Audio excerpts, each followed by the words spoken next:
सभी आ गए? जी महाराज। अब मेरी बात को ध्यान से सुनो। जंगल के बनाए हुए नियम के हिसाब से अपने बीच का सब डिसाइड कर लो। आज किसका नंबर है मुझे शाम तक तय करके बता देना, और वक्त रहते मेरी गुफा में आ जाना। जी महाराज। तुम में से एक आज मेरा भोजन बनेगा। महाराज आज हमें माफ कर दीजिए महाराज। खामोश, मेरी आज्ञा ही मेरा शासन है, समझ गए ना? जी महाराज। हाँ। जी महाराज।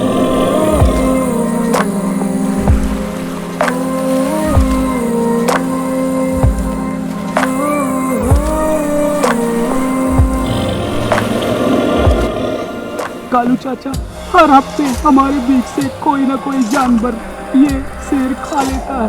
हम कैसे इस चीज से छुटकारा पाए? आप ही कुछ उपाय बताइए कालू चाचा। मुझे किसी ने बताया था कि जंगल के उस पार एक नदी है। उस नदी को पार करना बहुत कठिन है। क्यों? ऐसे ही वहां पर जाने के बाद ही पता चलेगा कि उसमें क्या कठिनाई है। उस नदी के उस पार इस शेर से भी बड़ा एक शेर रहता है। हमें उससे मदद मांगनी होगी। तो कालू चाचा वहाँ तो बहुत खतरा हो सकता है हमें जाने के लिए। किसी न किसी को तो कुर्बानी देनी ही पड़ेगी बेटे। कौन जाएगा वहाँ? हम में से कौन जाएगा वहाँ? हम तो हाँ, हमारी तो कोई हिम्मत ही नहीं है वहाँ जाने की। कालू चाचा आप ही बताइए। किसी न किसी को तो कुर्बानी देनी ही पड़ेगी। हम सब मरे, इससे अच्छा है कि हम सब में से कोई ना कोई वहाँ पर जाके उस शेर को बुला कर लाए। वही कुछ कर सकते हैं, नहीं तो हम सबको मरना होगा, इतना जान लो। हाँ ठीक है कालू चाचा। ठीक है कालू चाचा। जंगल के सभी जानवर परेशान हैं। लगता है मुझे ही कुछ करना होगा, लेकिन चाचा ने जैसा बताया है वो तो बहुत ही खतरनाक रास्ता है। मैं कैसे जा पाऊंगा वहाँ? लेकिन अगर नहीं गया तो भी मेरे सारे साथी मारे जाएंगे, और मैं इस जंगल में क्या करूंगा अगर मैं किसी को बचा नहीं पाया तो? मुझे आज रात को निकलना ही होगा एक खतरनाक सफर में। ये सफर मेरा आखिरी सफर भी हो सकता है, और मुझे निकलना ही होगा। और अब मैं धीरे धीरे अपने उस रास्ते की ओर बढ़ने लगा हूँ, और मुझे डर लग रहा है। लगता है ये वही नदी है, और मुझे इसे पार करना ही होगा। दूसरा पहर भी बीत रहा है, और जैसे जैसे शाम हो रही है लगता है ये नदी बहुत गहरी है। शाम होने ही वाली है, मुझे इसे पार करना ही होगा। ये तो मेरे पैर फंस चुके हैं इसमें। जल्दी मुझे बाहर निकलना होगा। यहीं कहीं शेर की गुफा हो सकती है। मिट्टी तो झड़ा लूं। चलो निकल गए। अब मुझे शेर की गुफा ढूंढनी होगी। सन्नाटा पसरा हुआ है। मैं समझ सकता हूँ तुम लोग बहुत चिंतित हो, पर क्या करूँ, एक ना एक दिन तो सबका नंबर आना है, और तुम लोग की चिंता मैं समझ सकता हूँ। हाँ चाचा। पर तुम लोग घबराओ नहीं। कालू चाचा, कालू चाचा। क्या हुआ? चाचा मैंने देखा पांडा तो कहीं नहीं मिल रहा है। क्या? हाँ चाचा। अभी तो शाम भी नहीं हुई है, पांडा कहाँ गया होगा? चाचा अब आप ही कुछ करो चाचा, मुझे तो बहुत घबराहट हो रही है। कहीं शेर ने उसे खा नहीं चाचा नहीं, आप ऐसा मत कहिए चाचा। वो मेरा बहुत अच्छा दोस्त है, मैं उसे नहीं खोना चाहता।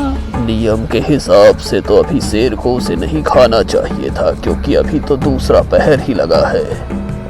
ऐसा हो नहीं सकता, लेकिन कुछ कहा भी नहीं जा सकता। मेरी बात सब लोग गौर से सुनो। अरे कालू भाई, आप कुछ देखो ध्यान से, शायद यहीं कहीं होगा। सभी लोग सारी दिशाओं में फैल जाओ और उसे ढूंढो, वो कहाँ है। हमें ज्यादा वक्त नहीं गुजारना है। और सुनो, शाम के लिए तुम लोग चिंता मत करो। अगर भोजन ही बनना है तो आज मैं जाऊंगा। नहीं चाचा, हम आपको नहीं जाने दे सकते। नहीं, तुम लोग समझो, तुम लोग के सामने अभी जिंदगी पड़ी हुई है। मैंने पूरी जिंदगी इस जंगल में जितना जीना था जी चुका हूँ। चाचा, आप ही हमारी आखिरी उम्मीद हैं। अगर आपको कुछ हो गया तो हमें कौन बचाएगा चाचा? चिंता मत करो, सब ऊपर वाले के हाथ छोड़ दो। अरे कालू भाई, चलो पहले पांडा को तो ढूंढें। बिल्कुल, चलो। शाम हो चुकी है।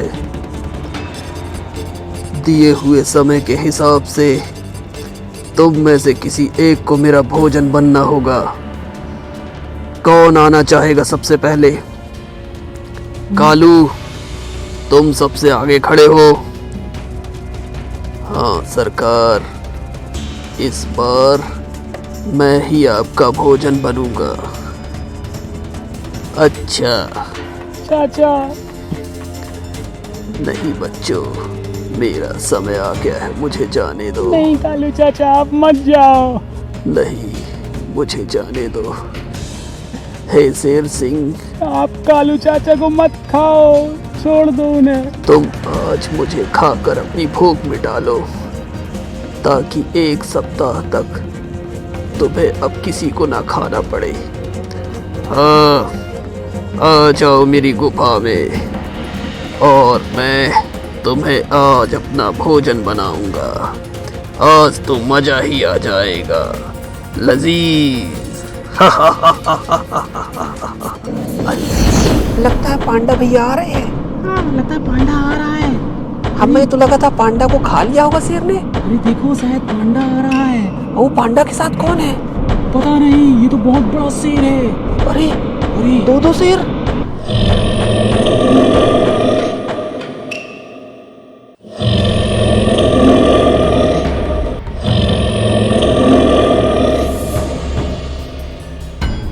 दादाजी आ गए लगता है।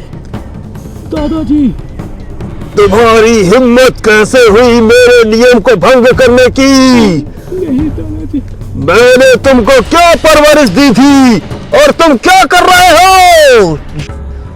क्या परवरिश दी थी मैंने तुम्हें? क्या सिखाया था मैंने तुम्हें? और तुम मेरे नियमों को तोड़ोगे?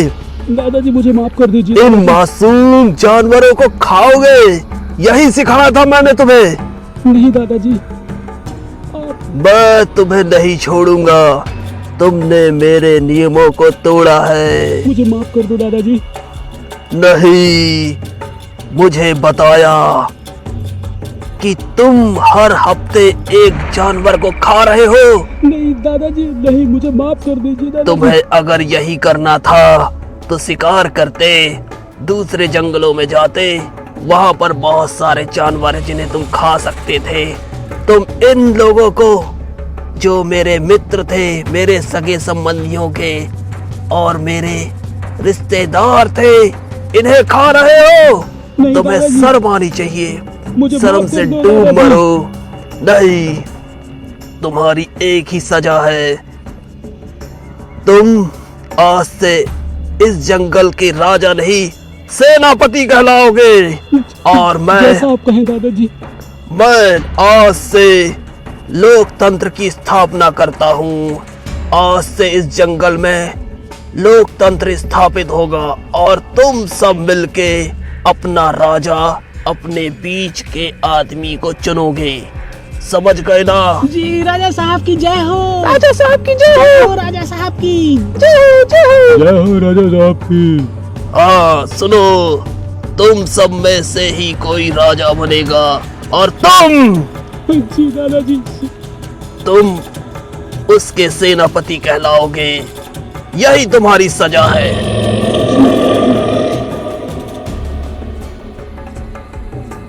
अरे पांडा चाचा तुम कहाँ चले गए थे? हम तो सभी घबरा गए थे तुम्हारे लिए, लेकिन तुमने तो हमें सरप्राइज ही कर दिया। वाह! तुम्हें ऐसे अकेले नहीं जाना चाहिए था। अरे दोस्तों, तुम लोग परेशान मत हो। मैं बहुत बहादुरी से गया और बहादुरी से आया तुम लोगों के लिए। तुम चिंता मत करो।